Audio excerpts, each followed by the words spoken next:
पढ़ेंगे बिहारी का साहित्यिक परिचय और इसको जानने की भी कोशिश करेंगे। ये कक्षा 10वीं और कक्षा 12वीं दोनों में बिहारी के दोहे हैं जो बोर्ड परीक्षा की दृष्टि से बहुत इम्पॉर्टेंट हैं। तो आइए हम जानते हैं बिहारी का साहित्यिक परिचय। बिहारी की जो रचना है वो है बिहारी सतसई।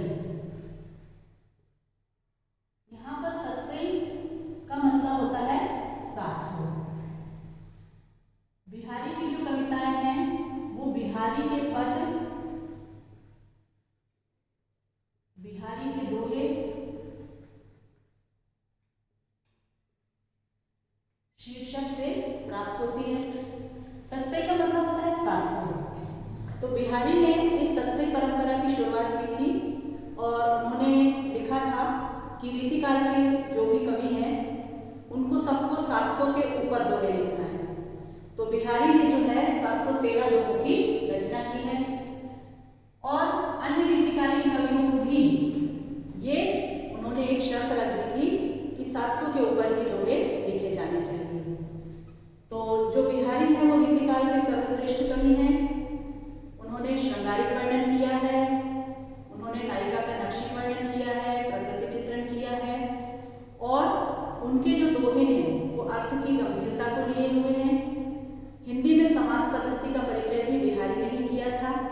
अब हम जानते हैं कि बिहारी के भाव पक्ष के कौन कौन से पॉइंट हैं। तो पहला पॉइंट तो यही आएगा कि बिहारी जो है सतसई के जनक हैं। बिहारी सतसई के जनक है। उन्होंने सतसई की परंपरा की शुरुआत की है। जैसा कि मैंने आपको पूर्व में बताया कि 700 से ऊपर दोहे हमको लिखना ही है। फिर दूसरी विशेषता है बिहारी की श्रृंगारिकता। बिहारी ने श्रृंगार रस का प्रयोग अपने समस्त ग्रंथों में किया है और श्रृंगार के दोनों पक्ष संयोग श्रृंगार और वियोग श्रृंगार का सुंदर चित्रण किया है। तो बिहारी क्या है? श्रृंगारिक कवि हैं। उन्होंने श्रृंगार के दोनों पक्ष संयोग श्रृंगार और वियोग श्रृंगार का सुंदर वर्णन किया है। तीसरी विशेषता है बिहारी की अतिशयोक्ति पूर्ण वर्णन। बिहारी ने अपने काव्य में अतिशयोक्ति पूर्ण वर्णन किया है। अतिशयोक्ति का अर्थ होता है लोक सीमा से का उल्लंघन करके बढ़ा चढ़ाकर वर्णन करना। किसी व्यक्ति, वस्तु या किसी भी चीज का जो वर्णन है वो बहुत बड़ा चढ़ाकर करना। और अतिशयोक्ति एक प्रकार का अलंकार भी है जिसका प्रयोग बिहारी ने अपने काव्य ग्रंथों में किया है, जिसका अर्थ क्या होता है? बढ़ा चढ़ाकर वर्णन करना। इसके अलावा बिहारी की जो विशेषता है वो है भक्ति भावना। बिहारी ने अपने काव्य ग्रंथों में जो भक्ति भावना है वो श्री कृष्ण और राधा के प्रति प्रकट की है। और सतसई के जो पहला पद है, सतसई के पहले ही पद में उन्होंने लिखा है, मेरी भव बाधा हरो राधा नागरी सोए, जातन की झाई पड़े श्याम हरि दुति होए। मेरी भव बाधा हरो।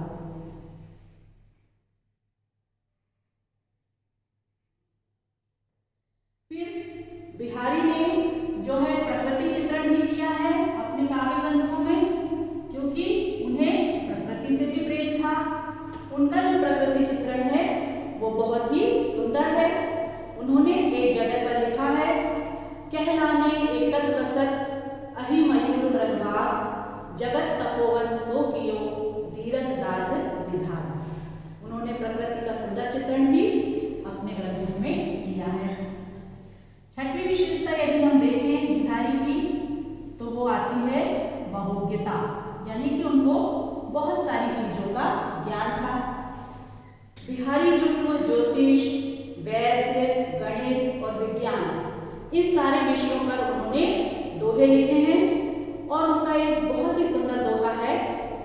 उन्होंने लिखा है कि कहत सबे बेंदी दिए आंखों 10 गुनों होत।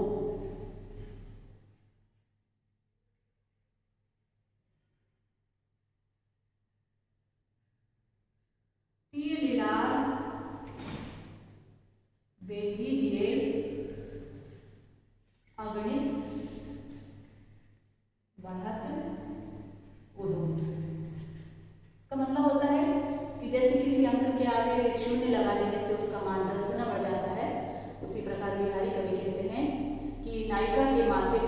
केवल एक बिंदी उसके सौंदर्य को 10 गुना बढ़ा देती है। तो देखा आपने कि बिहारी के जो भाव पक्ष के पॉइंट हैं वो है सत्सई के जनक है, श्रृंगारिक कवि है, वो अतिशयोक्तिपूर्ण वर्णन किया है उन्होंने, उनकी जो भक्ति भावना है वो राधा और कृष्ण के प्रति है, प्रकृति चित्रण है, बहुगीता है, और 7वां पॉइंट जो है बिहारी ने गागर में सागर भरा है। इसका मतलब क्या होता है कि थोड़े में बहुत ज्यादा कह देना। बिहारी ने दोहे जैसे छोटे से छंद को लेकर जो अपनी बात कही है, अर्थ की गंभीरता को प्रकट किया है और अपनी अभिव्यक्ति क्षमता का जो प्रदर्शन किया है, इन गुणों के कारण ही उनके विषय में कहा जाता है कि उन्होंने गागर में सागर भरा है।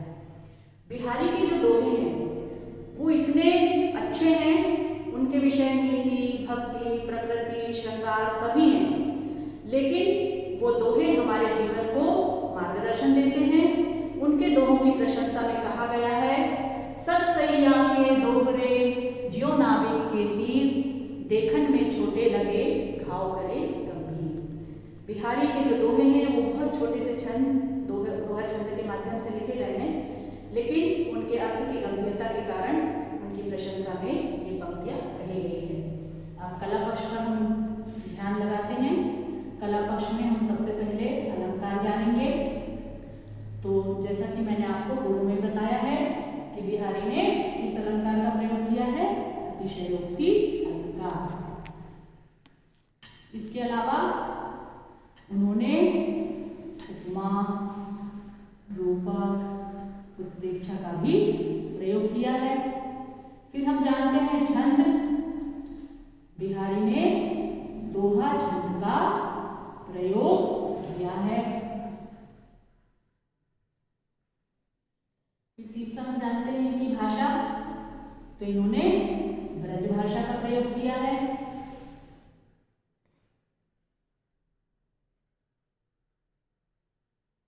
चौथा जानते हैं हम शब्द शक्ति, अभिधा शब्द शक्ति का प्रयोग किया है। शब्द गुण को जान लेते हैं, तो इसमें माधुर्य गुण का प्रयोग किया है। और कालयोग, जैसा कि हम शुरू में ही आपको बताया है हमने कि क्या है, रीतिकाल। बिहारी रीतिकाल के कवि हैं। अब आते हैं हम साहित्य में स्थान पर।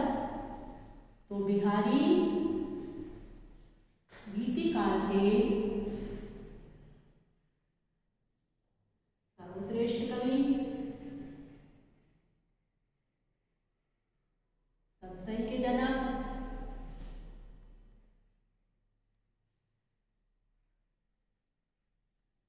और दोहे जैसे छंद में, दोहे जैसे छंद से अर्थ की गंभीरता, प्रभावत्मकता,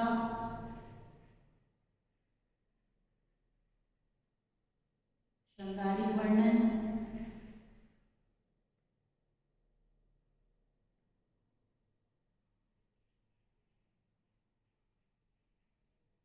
इन सभी विशेषताओं के कारण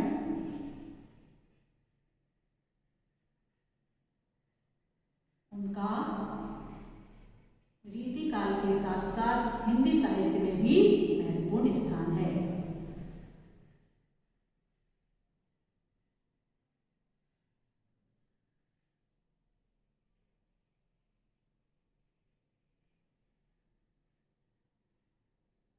तो देखा बच्चों आपने कि बिहारी कक्षा 10वीं और कक्षा 12वीं दोनों में इम्पोर्टेंट है, और इन विशेषताओं को और इनके भाव पक्ष, कला पक्ष, साहित्य में स्थान और रचनाओं ये को जान लिया है आपने।